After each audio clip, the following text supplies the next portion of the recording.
trends in TV broadcast between Mr. Kushwant Kundi, Head of Video Processing, APAC Sina Media, and Mr. Anil Vanwari, Founder, CEO, and Editor-in-Chief, IndianTelevision.com.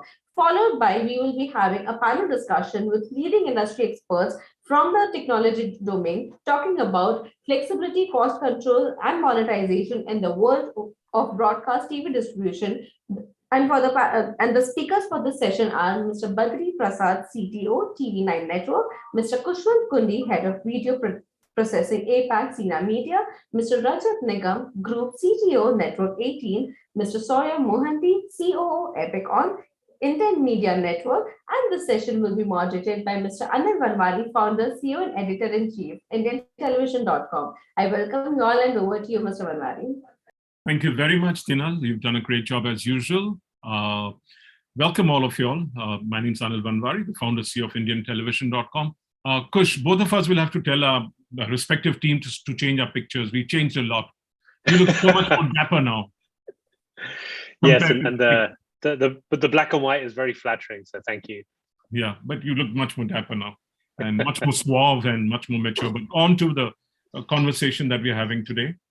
First, you and I will get into a little chat, understanding from you, what are the major trends that are taking place as far as broadcast technology is concerned, as far as production technology is concerned, as far as ad deliveries are concerned, the major trends in technology that you're seeing from your perspective in different parts of the world, in different markets. Sure. So one of the kind of reasons for wanting to kind of talk on the topic around broadcast TV and distribution, especially in places like India, is, everywhere you look today is talking about streaming, OTT, on-demand usage, and of course, there's no doubt that that's growing in popularity, and a number of households around the world are looking at that as their kind of increasingly primary method of consuming content. But there is still a significant population around the world where broadcast TV is still the primary method of entertainment, and in markets like India specifically, it's the most accessible way of consuming content as well.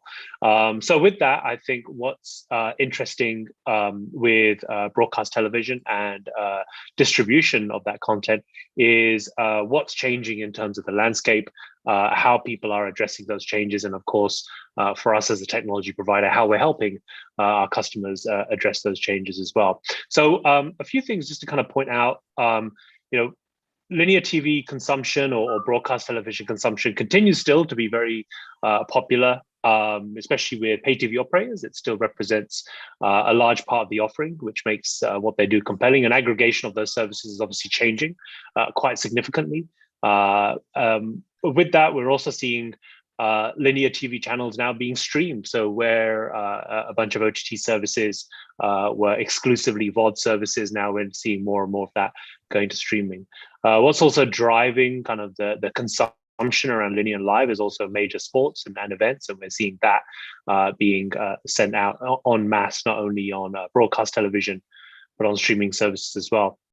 The other interesting kind of thing to look at is also consumption methods. There was a while there where binge watching was a phenomenon, and now it's just normal in many cases. But what you've also seen is where binge watching on-demand platforms was the thing and everybody was rushing to it. It's kind of slowly drifted back into weekly episodes being released and people going back to some form of appointment viewing. And the only difference now is it's deliberate as opposed to being kind of forced on you. So we're seeing a lot of things kind of come full circle, and a lot of kind of people are looking at things that they felt were going to disappear, but actually looking at them in a whole different light. In India, it's very clear that broadcast television still is one of the most kind of dominant methods of entertainment, and like I said, most accessible. Most households are still relying on that as a method to receive their entertainment television, news, sports, etc. But what we're also seeing with that is a number of challenges coming about as well, whether it's through regulation, whether it's through more choice of content that is wanting to be made available to the public, regionalization, and of course, things like flexibility of bouquets. And of course, amongst all of that backdrop, keeping up with all the technology changes that we're seeing. And that's becoming ever more rapid. And so the biggest challenge that we kind of see as a technology provider when talking to our customers is how do you adapt to all these changes that you're seeing and the demands that are being put upon you or on the industry, and trying to do that with technology cycles that are multiple years. Some of them are very low cost, and some of them are also aging. How do you keep up with the demands of the market? How do you keep up with the technology demands when you have this broad distributed technology investment, which is done over many, many years? And how do you keep up with that? So that's some of the stuff that we're kind of seeing as a general market view and some of the challenges. So I guess the next question I kind of ask myself, what are the changing things we see coming down the line that will change the way that the industry will have to look at this, and what we as a technology company also have to think about? Connectivity has undergone massive change in India over the last few years. Connectivity, both in terms of broadband coverage, and of course higher speeds, and that's both fixed and mobile networks, right? We've seen a real explosion of that over the last few years, and that's not going to slow down. That's going to keep on growing and growing. We're also seeing the rise of cloud data centers being built in India. There's a number that are largely being kind of focused around cities like Mumbai, Delhi, Bangalore, and Chennai, but that's gonna, again, the size of those and the compute power available in those is gonna increase massively. And with that, infrastructure investments in fiber backbones, connecting those places, connecting cities, and connecting more rural areas, especially with things like 5G technologies, those things will continue to see a massive explosion. What that basically means for our industry is delivering content en masse, and especially in let's say a B2B domain or from broadcasters to DPOs, using things like IP networks and doing that at scale with very, very broad coverage is going to become more of a reality. Today, the industry is still very reliant on satellite, which, pound for pound is probably still the most effective and robust way of delivering content from broadcasters to the DPOs. But that is going to start to level set as that connectivity footprint and robustness increases over the years as well. And, a good analogy for that is if you look at what we're seeing with OTT streaming. We're already able to receive or send out content for live sports events to millions and millions of subscribers who watch that today over CDNs. So that's a good example of where huge scale and IP delivery is starting to you're starting to see what's possible, even though it's not as much bandwidth or as reliable as you need for that kind of B2B distribution model just yet. So over the next few years, what we kind of see is the industry merging these technologies together, taking the best of what you can get with satellite broadcast and using that as distribution along with IP distribution and kind of blending these two areas. What we also see with that is the build out of what we call kind of edge compute capability as well. So you hear that a lot in the cloud world. You hear the people talking about edge compute and what's possible. We kind of, from a broadcast world, we kind of have kind of edge compute in some ways when we put an IRD into an operator facility. There's quite a lot of compute power that sits in that. But that's going to change over time, and that will increase. So the amount of compute power that will be available in DPOs, in CDNs, in all these places will continue to increase over time, and that presents a real an interesting set of opportunities with how you could do more content regionalization and localization at the edge of your distribution network, how you simplify some of your distribution workflows, how you can reduce some of your cost and your pain points, and ultimately, have more flexibility in terms of how you're distributing content to your affiliates, to the DPOs, and anyone else who wants to receive your content as well. With that, we also see the rise of different monetization opportunities. Regionalizing ads from the broadcasters has been a challenging thing over the years. National ads versus regional ads, and people have tried different things, and there's been varying levels of success. But where we've seen targeted advertising work really well is in the OTT domain and in the digital domain. So being able to blend the approaches, taking advantage of ad inventory and targeting that you can do with OTT networks and marrying that with distribution capability of broadcast networks, we see some interesting synergies and overlaps happening there over time as well. So I think that's going to create new and interesting monetization opportunities where trying to do that traditionally with regionalization or regional ads has been quite challenging.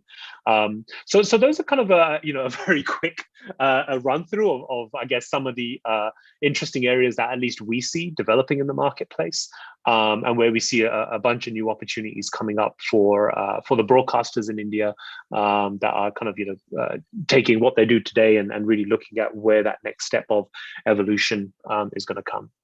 Wow, that was a fantastic overview. I think everyone who's going to be here today will definitely agree that you gave on the entire technology shifts and the business challenges and the opportunities that are coming because of a change in the way consumers consuming content.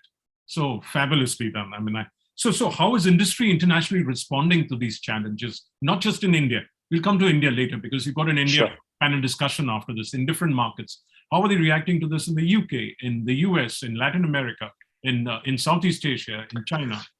Yeah, in markets like the US, it's been very interesting because I think they've embracing not only cloud and IP. We've seen a huge shift, or at least initial shifts, let's say. Again, depending on who you are in adopting IP and cloud for distribution of content. And with that, we're seeing a lot of innovation coming through as well. So again, leveraging things like CDNs. A lot of those broadcasters who now have OTT plays have very large CDN contracts with the various companies they use. That's also starting to look very similar in this domestic market where you have broadcasters, content providers who are doing all of it and starting to have these large contracts with their cloud providers and CDN providers as well. So we're seeing kind of leveraging of different technologies, especially in markets like the US, where they're taking advantage of large scale relationships that they're having with key technology providers and trying to use that for different parts of the business. OTT gives them a way to pioneer and try new things, but taking those learnings and applying them back into their let's say more traditional broadcast and linear distribution business. And we're kind of constantly seeing that marry up of things as well. If you go to China, you're seeing similar things in China, where again a lot of the big web OTT players started natively in the OTT domain. Now they're doing original programming, original content creation, and distributing that over linear platforms to cable operators. And how they're embracing that technology shift and what they're adopting for doing that. Again, we're seeing that same kind of idea where people are taking technology ideas from one space and then using them into another space. So you're seeing this constant kind of crossing over of these technology states. So no longer are people thinking of the world as there's broadcast and traditional broadcast and satellite and OTT and IP and cloud on one side. Now it's, okay, we've learned a lot from both of these sides. How can we marry them in a way which is going to give us benefits? Because each one of them has their strengths and weaknesses. So it's really trying to understand that and trying to marry them together. And we see that across most of the major markets that we look at around the world. Okay. What about markets which are similar to India, the Vietnams and the, or slightly, India is probably more developed than those markets, but similar in terms of Indonesia and other markets like that? Yeah, I think with Southeast Asia, markets which are similar to India in terms of heavy regulation, in the broadcast space, right? So the broadcast markets being quite heavily regulated in terms of what you can and cannot do. We definitely see, again, them looking at technology as a means to overcome, not necessarily overcome, maybe that's the wrong choice of words, but at least, play within the system, but still maintain some business agility. So whether it's challenges to do with meeting regulation or censorship requirements, or trying to feed different segments of the market, all those things we see we see even in those markets, people trying to adapt and use technology to overcome some of those challenges to give them agility. So yeah, Southeast Asia is as you can imagine, a real kind of diverse set of requirements, and we're seeing them do very similar things there. So almost regardless of market type and size, we're seeing very similar ideas coming through. How they're going to be applied in each one and in which time frame does vary. That's the biggest difference when we look at each of these markets, but we're seeing a very similar thinking coming through in each of them. Yeah, fantastic. So that was great chatting with you. Now let's get on to the panel discussion. That was lovely, great insights you gave us. So, there was a study done a couple of years ago by High Vision, and they asked broadcasters, what are the top broadcast challenges you currently face? And 42% of them agreed that it was transitioning to IP. Then there was enabling remote collaboration, reducing broadcast latency, budgetary constraints being next in order, adapting to COVID-19 for staff health and safety.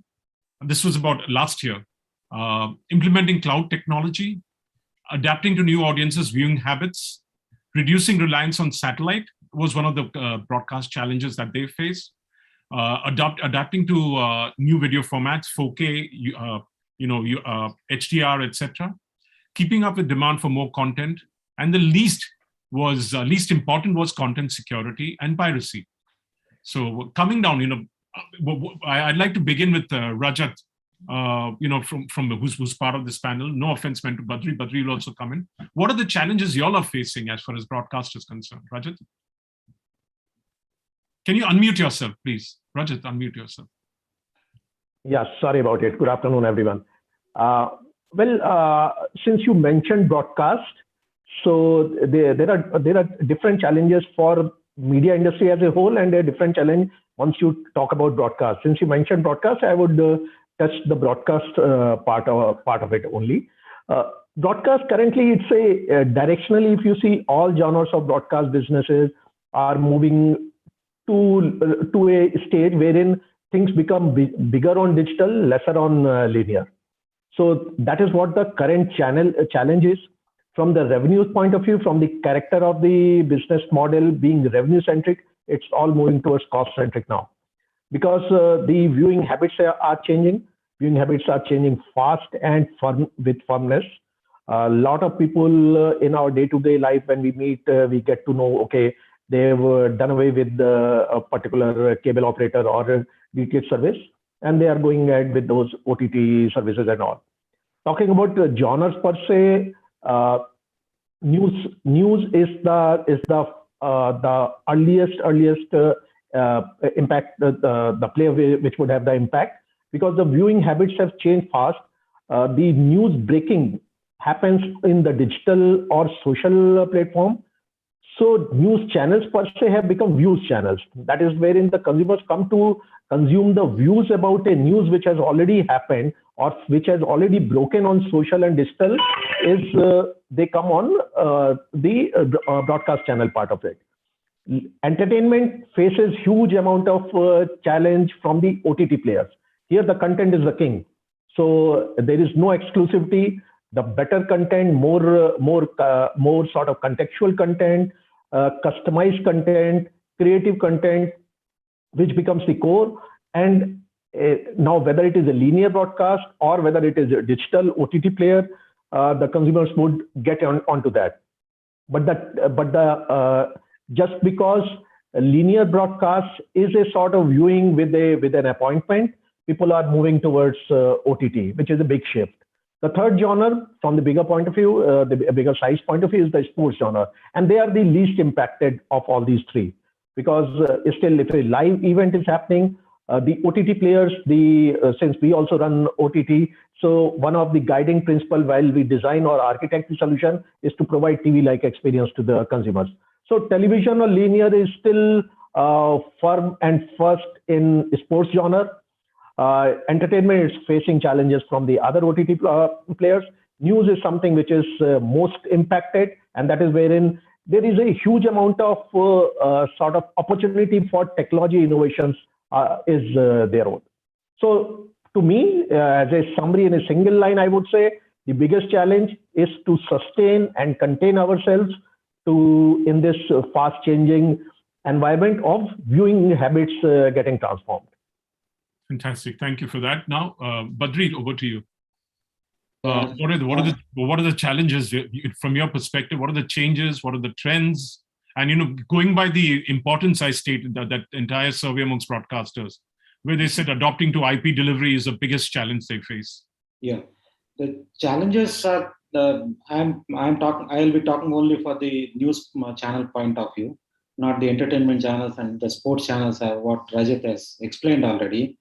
The cost controlling is the main thing, that because the income is getting divided between the social media and then broadcast media, and the social media attention is much more these days than the linear broadcast channels. So we have to attract them to our side, and which is a challenge. And so that depends on the presentation and how fast you are there with the news. And the cost control when it comes to cost control, there are a couple of ways to control the cost. One is the as the subject says, that IP delivery as against satellite delivery. The couple of years ago, it was a challenge, of course. Now it is the IP delivery is pretty more possibility is there, and with the simple infrastructure we have, and we have to have the right technology to deliver the IP the way channel through IP to the different MSOs and then cable operators. But there again, one more challenge is there, that when you are putting a piece of item in their facility, then they look for some financial advantage, which we have to find a way out of it. But otherwise, the IP delivery will reduce the cost of the at least transmission cost at least by 50 to 60% for sure. And as it is, the IP bandwidths have come down drastically last couple of months, maybe about 6 to 8 months. IP, some of the players have reduced their cost quite a lot. And so now with the current technology and then this one, the IP delivery is quite a possibility. It is for sure we can do that. With the but is the infrastructure in place, especially at the cable head end? Cable head end, yes, infrastructure is there for the not very old players, but yeah, relatively last 5 years, whoever has set up they renewed their equipment, it is available. IP delivery, they can take the IP delivery and then take it on forward. Okay, Surya, your views on the same? You're the youngest of the lot. Yeah. And like Rajat said, there's no age difference in the technology space. The younger guys are brighter now. You've got to prove yourself to Rajat. Yeah, absolutely. Hello, everyone. Great speaking with stellar panel here. So obviously, I think I would second Rajat and as well as Badri. Yeah, the whole idea is about cost control, but at the same point in time, we have to understand the fact that it is always about customer preference. Mobile first is the approach that we always take, and how do we coexist between broadcast and digital is the game to be resolved, and we need to take that to a next level. So for us, the key factors are OTS, opportunity to see, and we day in and day out work on those aspects as to how do we distribute our product in such a way that we sort of reach out to the nook and corner of each and every part of India when we talk about India. And we have 5 channels, and all of them are doing extremely well, and it has grown on the back of distribution, on the back of optimizing our cost, our relationships with the MSOs and the DPOs level as well. And secondly, also putting a very robust system in terms of both transmission part and as well as the play out partners that we have. So it's a complete value chain and the ecosystem that we have built. And cost cutting is a very immediate measure that we take, but on a long term perspective, it's all about going mobile first. So right now, all the channels, the way they're available on the TV sets, are also available on our own OTT as well. And we look at a good seamless marriage between the digital and the broadcast, and that's where the users are given a lot of choices to either take a digital first or a broadcast first approach. So this is where we have been able to pivot our cost in various ways, be it monetization through ad or be it monetization through subscription. Both are going hand in hand and they're doing fairly well as of now.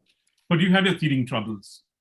Yeah, we have faced troubles as in terms of reaching out and managing our costs, definitely. And it's a continuous process. There is no magic pill for that. So we are working around cost. We are working around how to reduce the overheads and as well as fixed cost. And all of this is working very closely, tightly knitted with the technology partner that we have in-house, and some of them are also from the outside. So we're working in amalgamation of both the solutions. So yeah, I'm going to come back to the rest. In terms of you run an entertainment channel, you're running what else? You're running a music channel? So we have a music channel, we have a GEC channel, then we have definitely the kids category has been doing really well, which is the Gubbare. And then we have the legendary Epic channel, which is already there. So all of this have seen huge amount of consumption across urban and as well as semi-urban areas. And the whole idea is that how do we transmit them at the same level of quality and without any sort of interference or interventions.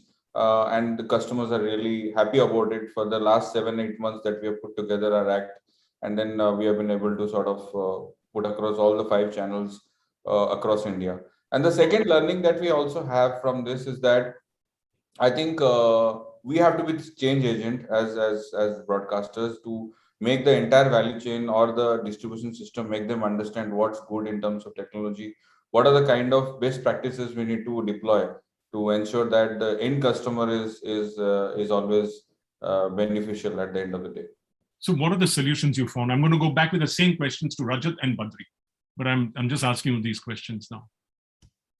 So to bring about the good seamless marriage between digital and linear delivery, IP and linear delivery via traditional platforms. So what are the solutions you found? What partners have you partnered with?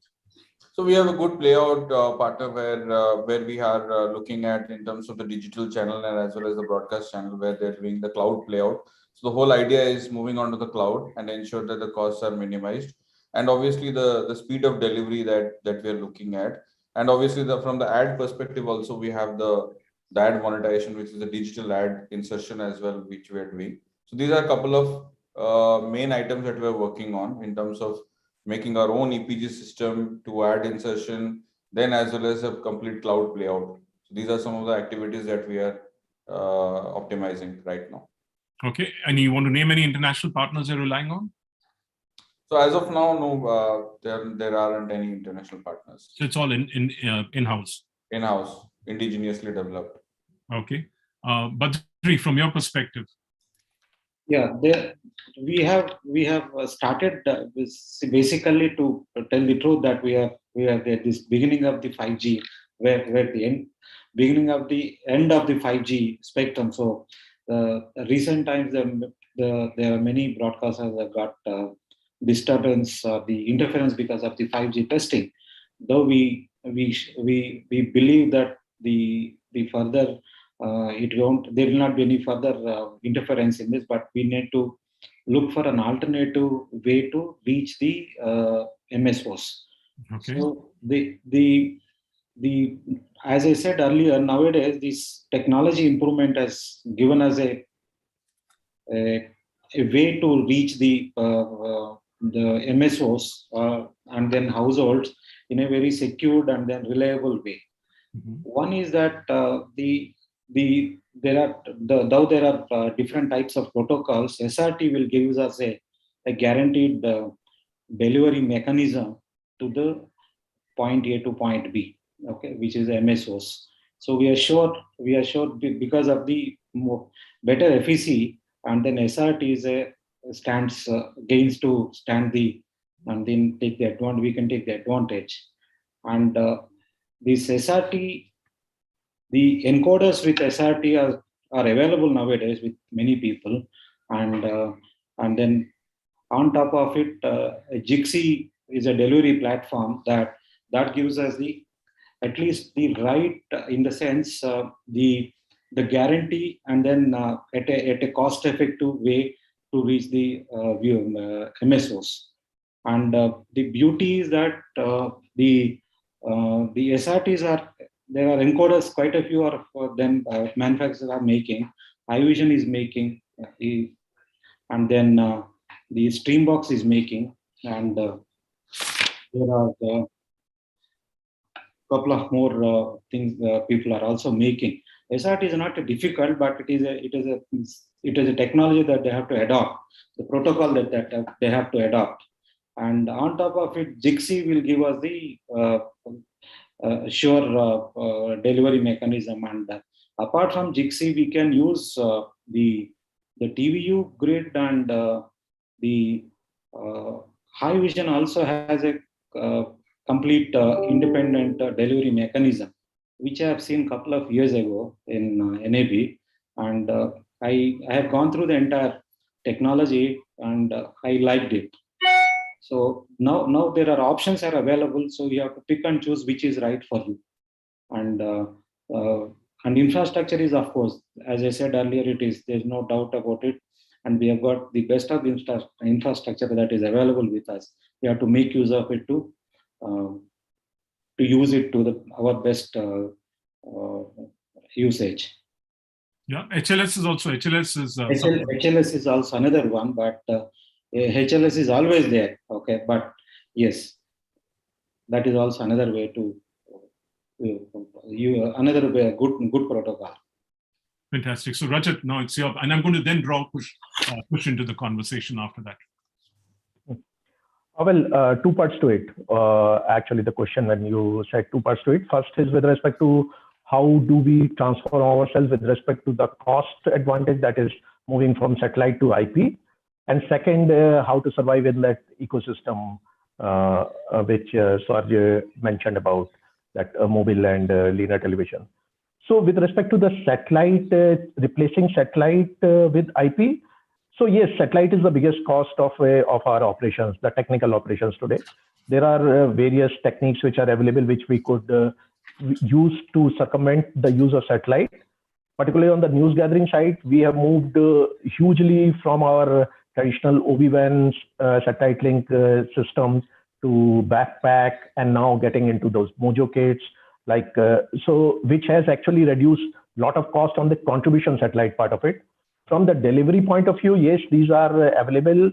The different techniques are available. Badri, as Badri mentioned, we could stream or provide our outputs on IP to head-ends and all. But that is wherein a policy constraint also comes in, that the regulation doesn't allow with complete clarity and with ease that you could provide your content directly to the head-end. Two is on the same thing about the use of different technologies like compression. We are H.265, which is HEVC, what we talk. Still, that is not allowed to be used in India for distribution of our channels, which again is a policy constraint. And now the things are moving away from H.265. Now this AV1 and other protocols are becoming active, wherein we are yet to achieve our adoption to HEVC. So that's one big constraint which the broadcasters, who are otherwise also under the constraint of revenues and the cost part of it, that this cost they cannot circumvent. So these are the two parts.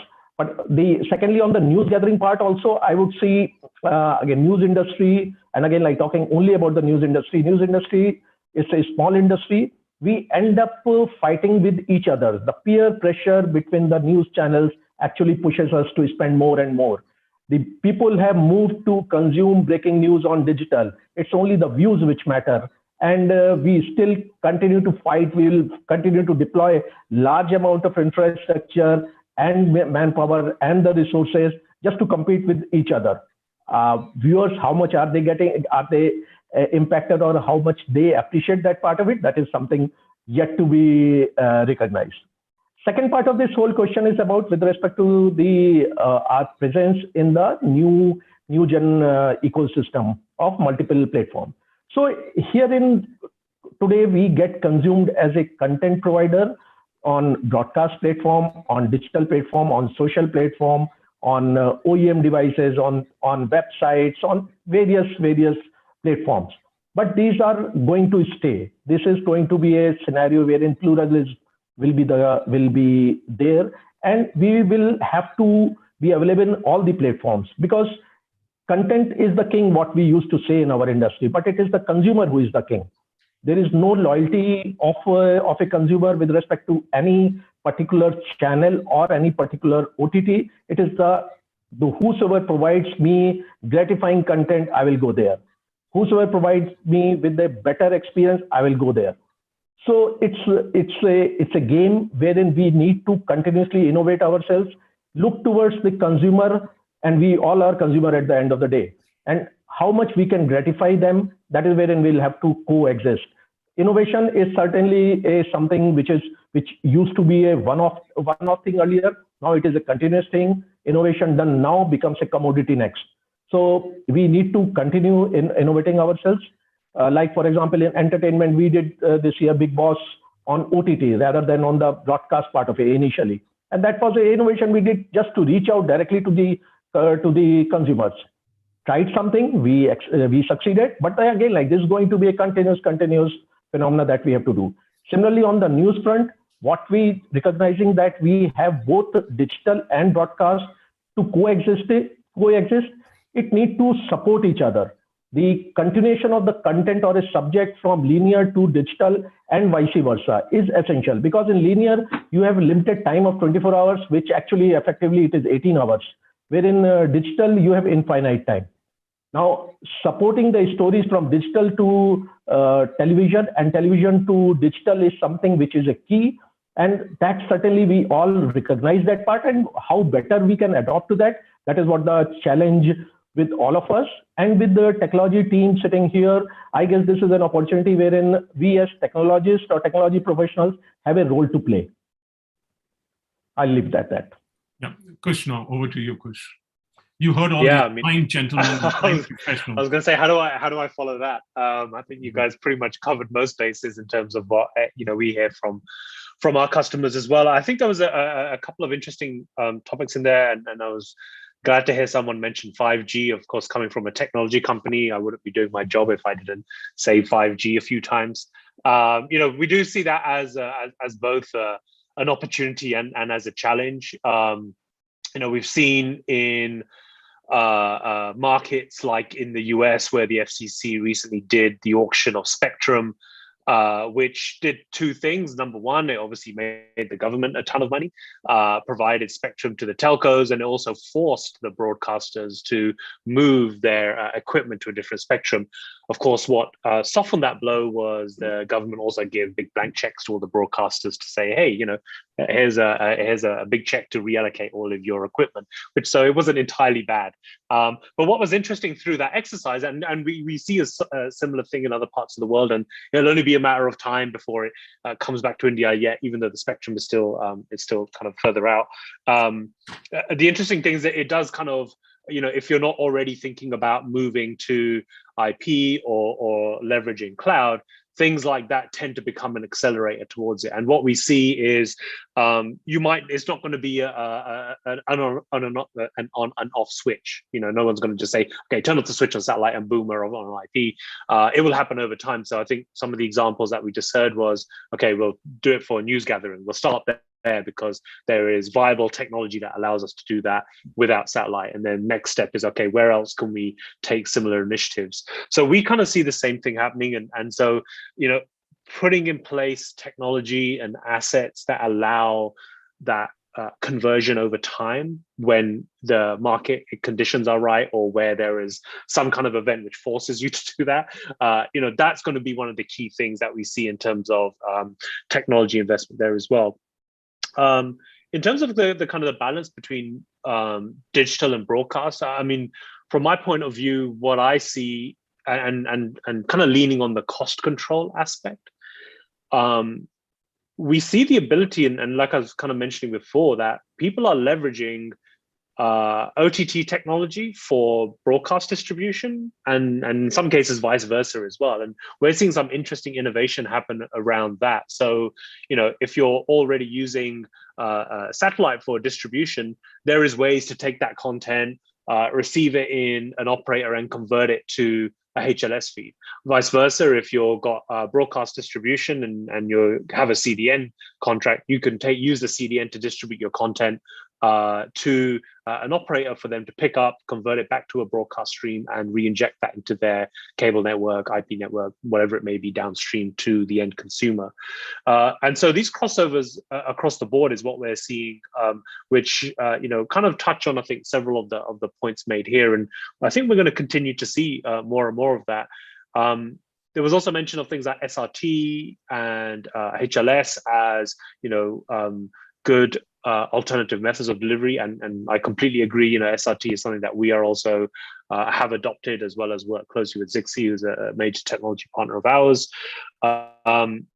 Using technologies like HLS is a very interesting one. One of the biggest challenges for B2B distribution when using something like HLS is really latency. It's fine for delivering to the home for general entertainment. It's been challenging for sports because of the bigger latency that you get versus broadcast.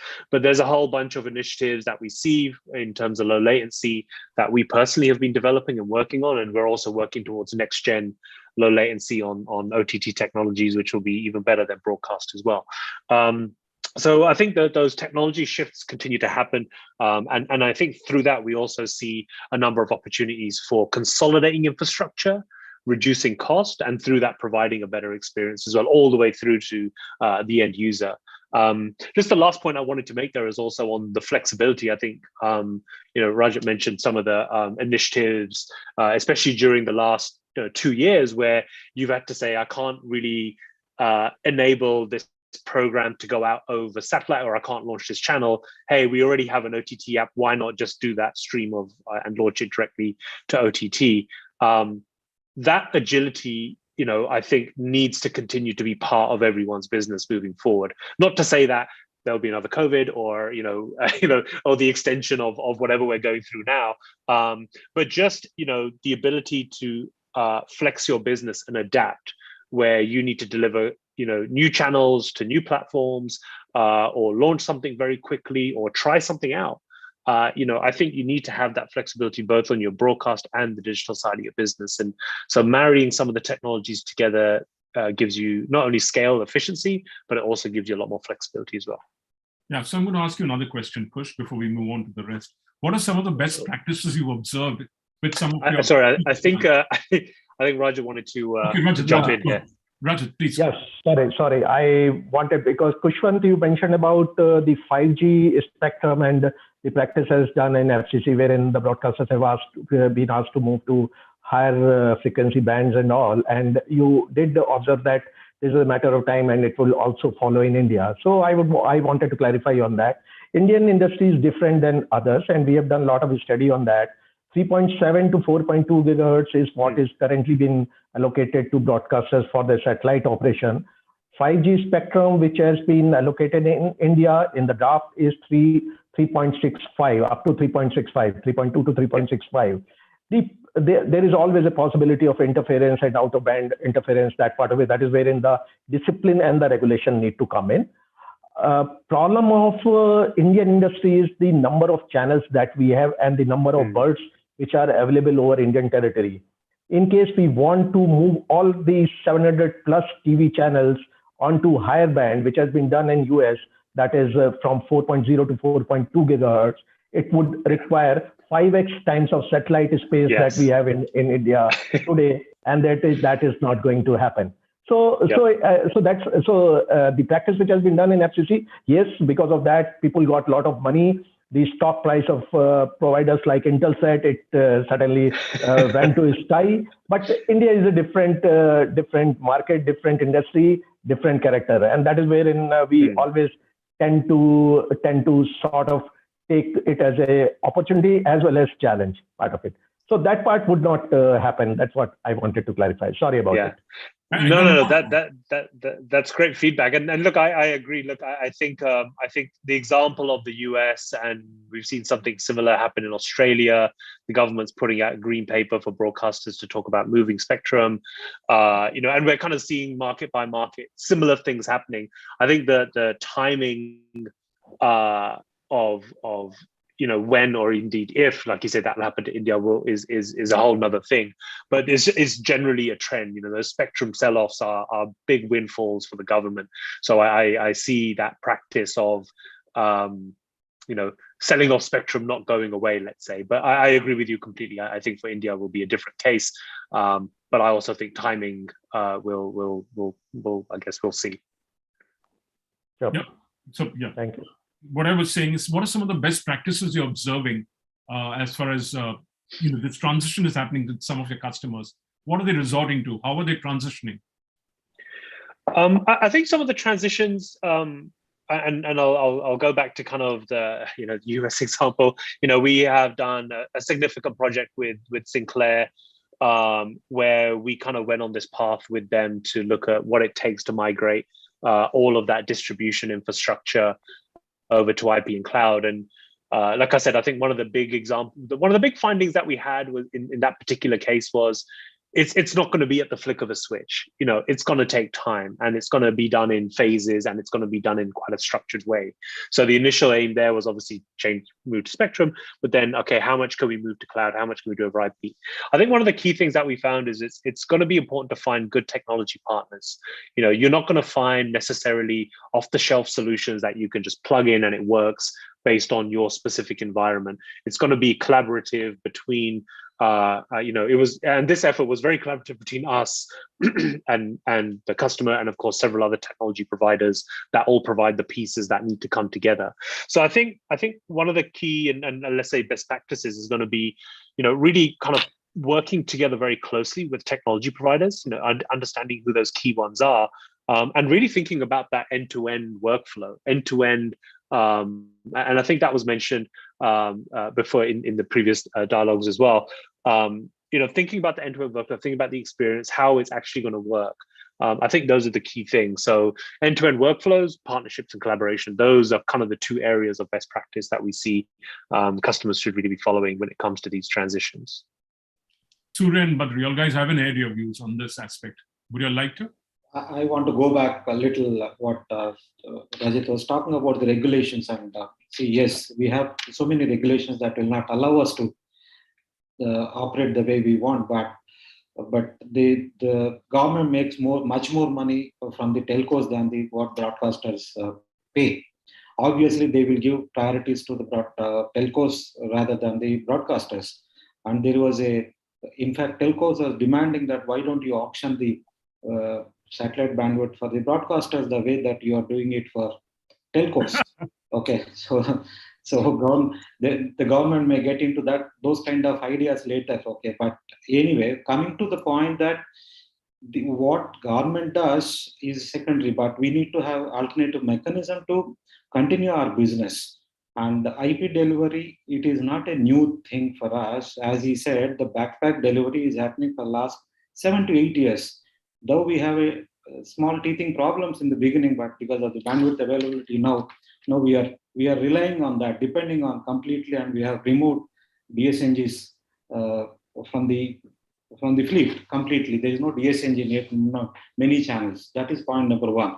Second one, the latency is another thing that we need to address. That needs to be improved a bit, and I think it has come to approximately 250 to 300 milliseconds, which is quite a good achievement. So that makes us depending on relying on the IP networks for the delivery. It will make us confident that we can depend on that. IP delivery not only within the country but outside also, it will you can distribute it very easily without much of a problem, unlike through satellites and all. So satellite has what, 7 seconds, 8 seconds, or 15 seconds? No, it is 3 seconds. 3 seconds now. Okay. 3 seconds. So this will be either equivalent or little better than that, because of the protocol, new protocols, and then the best forward error corrections, and so the loss of packets or loss of information is also not there. The OTTs you are seeing, it is not they're seamless. In fact, Netflix and Hotstars and all Hotstar, the IPL, completely Hotstar has much more viewership than the satellite channels. So that means unless it is a seamless delivery, I don't think viewers will watch continuously. So I feel it is time to move or change our mechanism to a newer technology based mechanism. But the cost of overhauling your entire in-house infrastructure, the systems, and with your partners, that's going to be a bit of a challenge for you, right? Or that's those challenges are there always, but they are doable challenges. Okay. And because cost challenges? Cost challenges are not there. It is only equipment and interoperability or the interfacing is a problem, but they're achievable. They're certainly achievable. And the Planet Cost has a mechanism to deliver over IP. They have they give it to the users, like that is a apart from the main and backup redundant lines, they give a other way to transmit over IP, which is working all right. The latency is high, but because it's a homegrown system and they don't do much of R&D there, but it works as a standby this thing, and which is working all right. I'm surprised. So we have all the tools and ways and means. Yeah. Okay. Sorry. I think most of the points are covered, but the one more thing is that since India has a varied terrain and as well as internet speed, so I think adaptability is extremely important. So the auto bitrate switching is extremely important across broadcast or digital. Whether it is a play out across various bit rates or across digital. I think the game is here that any user across India with any kind of device and any terrain should be able to consume the content. So our endeavor has been that how do we solve this problem of the last mile reach, which is through a proper play out and auto bitrate. And as low latency remains to be a continuous experimentation from all broadcasters. So we are also gotten into multiple exploration methodologies and innovations where latency is something that we are working on, and as well as compression. So that has been the core of all our discussions, where internally as well, that auto bitrate and adaptability is extremely key. Secondly, also while delivering over IP, how do we ensure that at a last mile level also MS or DPO, we should be able to ensure that they have a low cost delivery as well to the end customer. So for that, we do a lot of compression at our end and optimization as well in-house. So All of this is being done in-house. You're not relying on yeah. So we have a couple of partners where PlanetCast has been quite a long partner with us, and they are doing quite an amount of job. But yes, internally we have been able to manage most of the work that we're doing currently. Okay. So now you're seeing this play out, Kush. Where do you all guys come in Cinemedia? Where do you all guys come in? So I think a number of the vendors that were mentioned, the tech that's mentioned, whether it's the CSRT, etc. We kind of work very closely with them as our technology partners. One of the things that we're kind of uniquely set up to do is really focus on bringing very high quality compression, something that we've been doing for many years under our previous brands, and really bringing that into the IP and cloud age, where some of the players may purely look at things from a transport perspective. We marry together the best of compression, transport, and take that in the software offering and bring that to these new marketplaces to help drive innovation. With that, our approach is pure software. Everything is microservices based, so it's cloud ready, and so being able to support and leverage kind of hybrid infrastructures with best in class technology sets really helps us set up our customers for that next leap or for that next change as well. And so whether it's doing pieces of technology within a workflow, providing end-to-end solutions. And we've just also launched what we call our Vivid Workflows, which is a completely end-to-end managed service workflows for a number of kind of predefined workflows. In all those aspects, we're really looking to help and support not only our existing customers, but the industry at large, make these transformations and continue to be agile in this kind of changing world. Yeah. So, and where have you got custom for the Vivid workflow?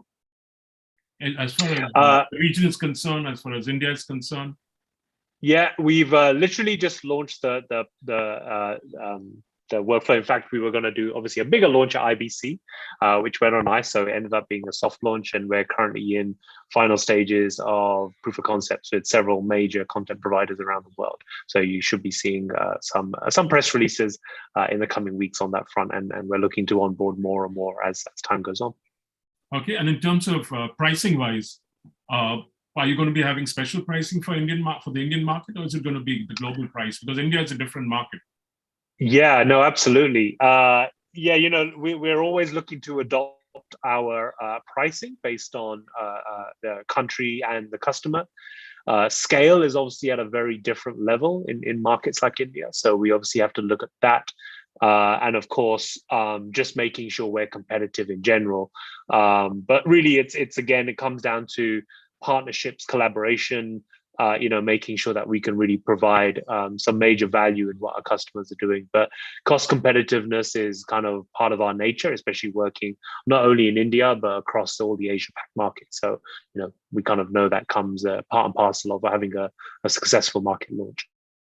Yeah. So in terms of cost, how important is cost to you guys in terms of cost control, especially considering that you have to weigh current conditions in mind and current modes of delivery and then planning for the future? How do you all get this entire thing sorted out? Because, budgets are tighter, markets being tight. I'm talking to Rajat, to Surya, and to Badri. So it's a ongoing focus for us, and all the while in our entire life cycle, the technology had been a cost function always. So what the changing business model has helped is that we get into the core. Instead of being a support function, we are enablers now, and that is where we drive business models as well. So it's a good space to be in. The challenge is always, and that is what we take it up as a team, to deliver cost-effective solutions, quick, in a speedy manner, with quality, and on an ongoing basis. Like typically for during pandemic, actually pandemic helped everywhere the digital transformation to be expedited. Here too in media industry as well. So we moved quickly, people out of the buildings, out of the studios. The prime time anchor would sit at his home all through the day. The anchors would be at different places at their homes, not in the studio. The rundown producers will not be in the PCR. It would be only the technology which would run the live news channels from the premises, wherein rest of the other contributors who are the faces and the content creators, they would all be at their places of comfort and sort of convenience and safety. And we provided that, and that all helped to achieve lower cost. And that, with the changing time, when we are easing out, we are making it as a practice. The remote production, be it for news or sports, it's becoming more of a norm now, and we adopt that part of IP. When we talk about IP, it's nothing new that way. It is the adoption of it which is coming to fore now, with the infra becoming more stronger and stronger. Though the challenge over there as well, just to put two statistics point, and that actually people like Anil, you, Badri, and me, who come from a previous generation, the oldies would find peace, wherein Sajna and Kushant are the younger guys over here, is that in case the entire world gets into television viewing, prime time television viewing over OTT, the current availability of internet can cater to less than 5% of the consumption only. So the remaining will have to be, from Indian perspective, on the India-New Zealand semi-finals, World Cup semi-finals when it was happening, more than 75% of the internet bandwidth available in India was only on that particular match.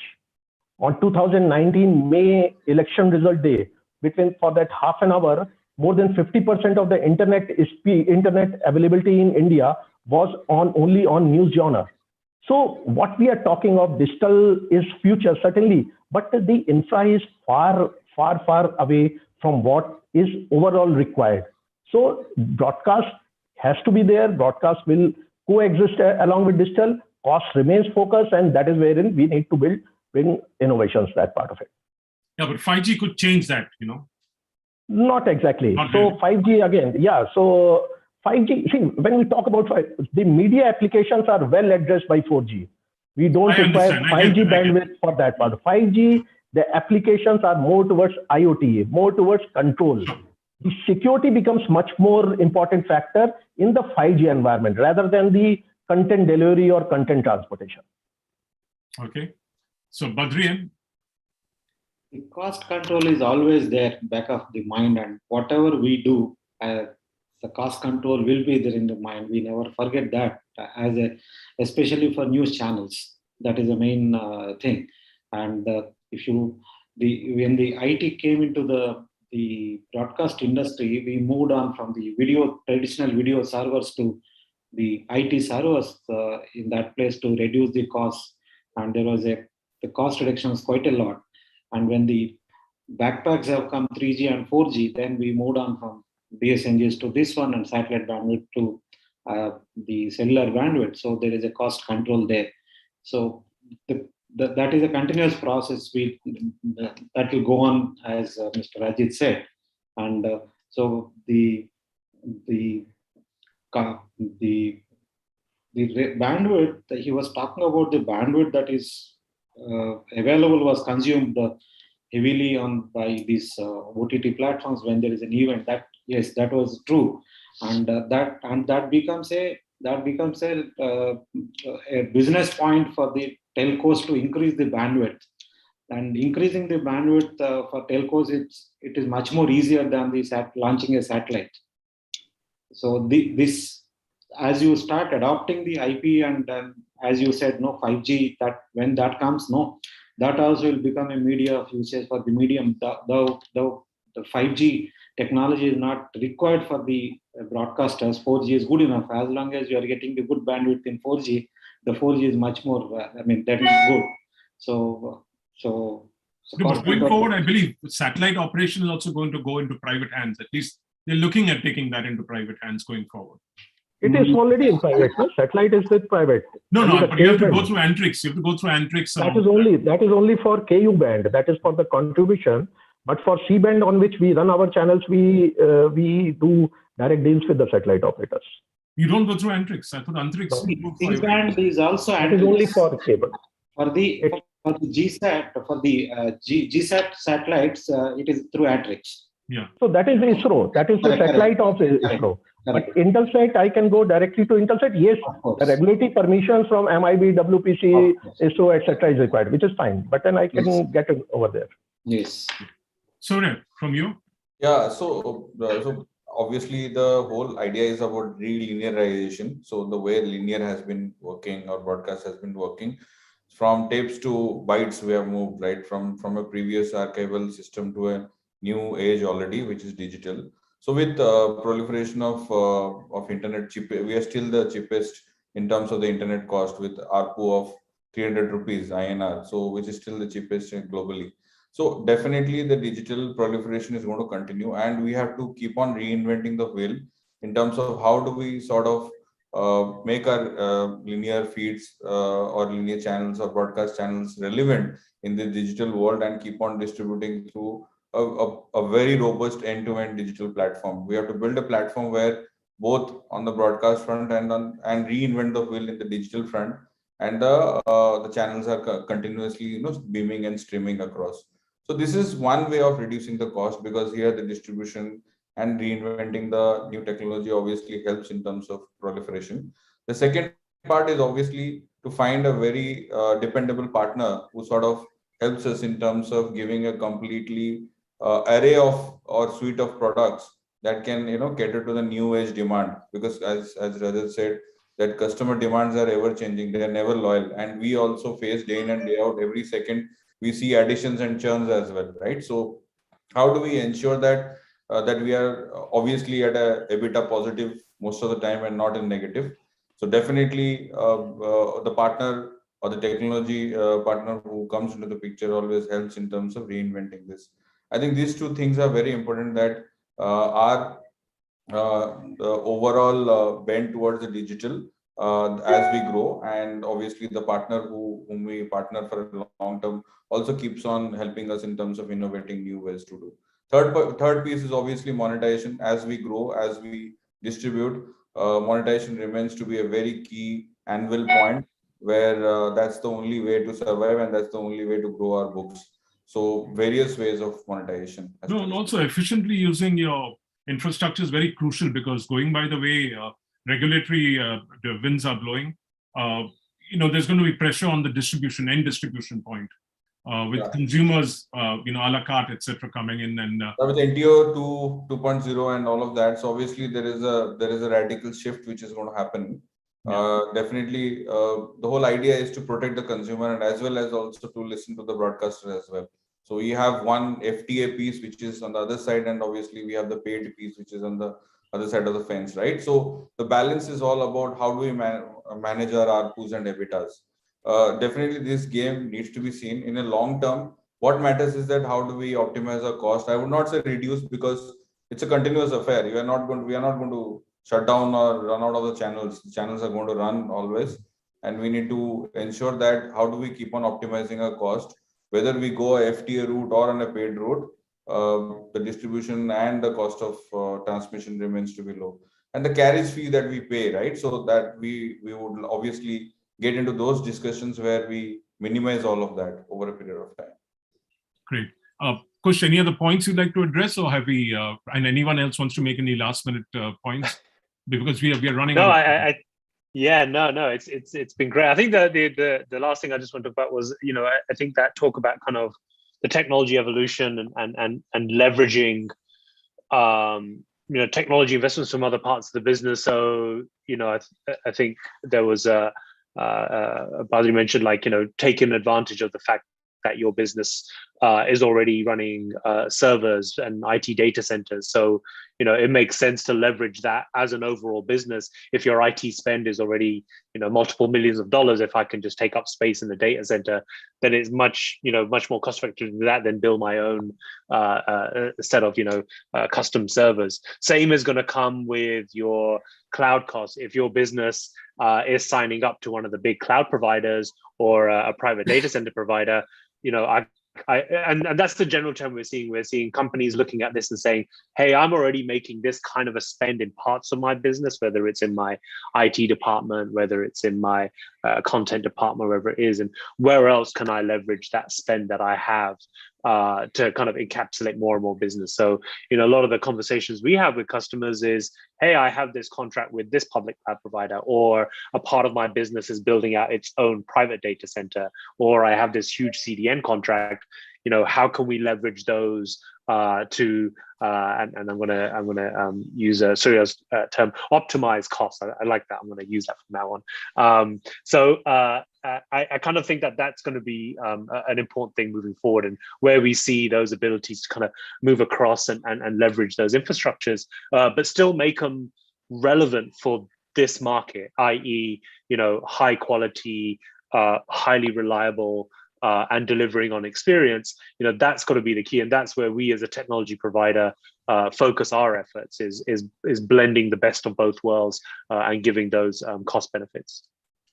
Fantastic. Last words from Rajat, Surya, and Badri. I would see this trend to continue, and again, I would say technology to play an important role in the whole of business life cycle. Security is one aspect that we all need to be aware about, whether in professional circle or personal circle, and that is wherein we need to keep focus on that front for securing the content delivery as well as the operations. So that is one point that I would want to mention. Yeah, because piracy is very, very high, rampant, and leakages are. I don't know whether you can ever control the leakages on live sport, but you can control the leakages on I don't know where the leakages happen. Is it at the contribution end? Is it at the last mile end? Is it at the distributor? Where is it happening? So it could theoretically it could happen at any of the stage. but the contribution is something which is still secured and finite. At the distribution end is wherein your intent is also to go out to as many as possible, as many platforms as possible, as many people as possible, and that is wherein the gaps could be breached. And again, like, so the technology is sitting on either side. Technology is sitting to protect, technology is sitting to hack. It's a competition, and I don't think that's going to stop, and that's going to be part of our life going forward. Yeah, and Cinemedia has some of those solutions to track that leakages. Yeah, Cinemedia has been, we are engaged with Cinemedia on that. Fantastic. Great. Badri? Technology is used both the ways to win or break. Okay, that cannot be stopped. And the hackers are always sitting at a higher platform than the technology developers. So, but that should not stop us adapting to the new technologies, and we have to embrace the new technology to best utilize the mechanism that we are into, that news production and news delivery to the end user. So, and I'm sure the next 2 years is crucial for the technology adoption, especially in the distribution. But the cycles will be over. A lot of this adoption of technology has happened in the last 7 years. You'll constantly updating, upgrading, because I know some of the. Yeah, constant adoption has happened, but now the adoption will happen in the distribution side. Sure. Okay, so that is only change that is going to happen, because the interference, government has no say so far. What the interference that has happened quite a couple of months ago, nobody talks about it, but the sufferers are known. I mean, they know the loss of the business due to that. Government is not going to protect the broadcaster; they protect only the interests of telcos, I feel. Okay, we have to find our own ways. Yeah, but I think Rajat has close links with the telco, so I know I'm more optimistic, and of course, he's, I think, practical. No. So it's live. Since you mentioned that, yes, we have close links with we come from the same group, same house, that part of it. But then, if you recall, when I was touching this point on Kushwant, it is the regulatory framework and the discipline that which is required, and we have done the testing. In case we stick to that, there are no interference which would cause both broadcast services and the telco. They would all coexist. Yes. Fantastic. So I think there can be some collaboration and some cooperation on this, working together. Yes. As long as we cooperate with each other and don't barge into each other's frequencies, then things will be quite cool. So I meant no offense to Rajat. Please don't take me wrong. Absolutely. No. Absolutely fine. Absolutely fine. Yeah. Surya? Yeah, so I think I envision that technology is just it's an enabler for digitalization and also personalization for the customer. At the end of the day, whatever we do, we have to garner more customers on a daily basis. That's the KPI, the first KPI and the last KPI for all of us, because that's where technology comes into the picture. The more we digitize, or the more we sort of get we stay close to the consumers, that's where we are going to stop our leakages. So security, cyber attacks, and all of that obviously are key pivots that continuously we are working on. Smallest of the thing, like implementing a DRM as well, is extremely important for us, and we take utmost care in terms of implementing all of that. But in the overall scheme of things, 5G is definitely a ray of hope, but obviously it needs to be seen what kind of spectrum allocation is happening, how much everybody is getting. But while a lot of dry runs are happening, we still have a good opportunity in 4G where we are currently working, and there's a lot of room for optimization as well. So yes, customer first, mobile first, and digitization. These three are keywords for us. My God, totally different he's speaking a different language from Rajat and from Badri. Totally different language, but it's been a pleasure chatting with you all. Kush, I've really had a great time. I hope you all enjoyed the conversation too. And I hope the audience, we're close to 100 people who are watching this via registration and across all our social media. So I'm sure they were enriched a lot. Thank you. Any last words before we say goodbye? Oh, that's fine. Thank you so much. Kush, any last words? Just No, just thank you very much to the audience watching, and thank you to my panelists. So thank you very much. Thank you very much. Thank you very Thank you, much. Have a everyone. good day. Thank Take you. care. Thank you. Thank you all. Bye.